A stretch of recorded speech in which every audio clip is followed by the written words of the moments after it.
कभी सोचिए वो नबी सल्लम जिसे अपने ही वतन से निकाला गया, ताइफ की गलियों में पत्थरों से लहोलान किया गया, अपने अजीज तरीन साथियों को खोया, अपने बच्चों को रोता देखा, अपनी जान के दुश्मनों को बरसरों बर्दाश्त किया, आज उसी मक्का में फातिह बनकर दाखिल हो रहा है।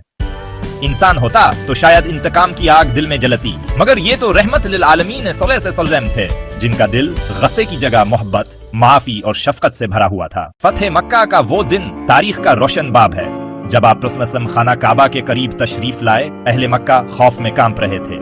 ये वही लोग थे जिन्होंने आपको एज़ा दी, आपके खिलाफ जंगें लड़ी, आपके दीन को मुटाने के लिए हर हरबा आजमाया।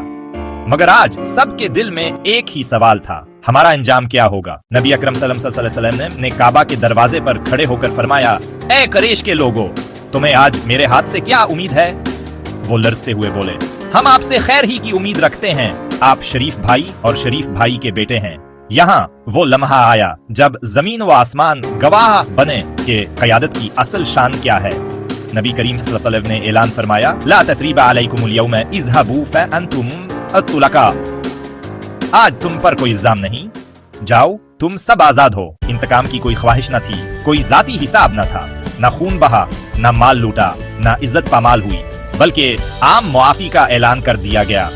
यहाँ तक कि वो लोग भी माफ कर दिए गए जिन्होंने शदीद तरीन जुल्म किए थे। इस मौका पर नबी अकरम सल्लल्लाहु अलैहि वसल्लम ने दुनिया को ये सबक दिया कि ताकत का असल इस्तेमाल बदला लेने में नहीं बल्कि मुआफ करने में है। एक फातह के लिए सबसे बड़ी फतह यह कहो है दुश्मन को दोस्त बना दे, और आप सल ने यही किया। वही दुश्मन आप सल्लल्लाहु अलैहि वसल्लम के अखलाक से मुतासिर होकर इस्लाम में दाखिला हुए।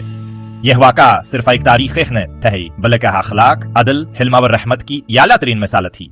नबी अकरम सल्लल्लाहु अलैहि वसल्लम ने अपने किरदार से बता दिया कि क़यादत का असल मयार दुश्मनों को जीर करना ने बल्कि इंसानी तक के दिल जीतना है। ये पैगाम आज भी जिंदा है, जब दिल जख्मी हूँ, जब ताकत मिल जाए तब माफ कर देना ही सबसे बड़ी अजमत है। फतह मक्का ने दुनिया को दिखा दिया कि नबी आखिरुल ज़मान सल्लल्लाहु अलैहि वसल्लम की सीरत सरापा रहमत है और इस्लाम अमन व मोहब्बत का दीन है।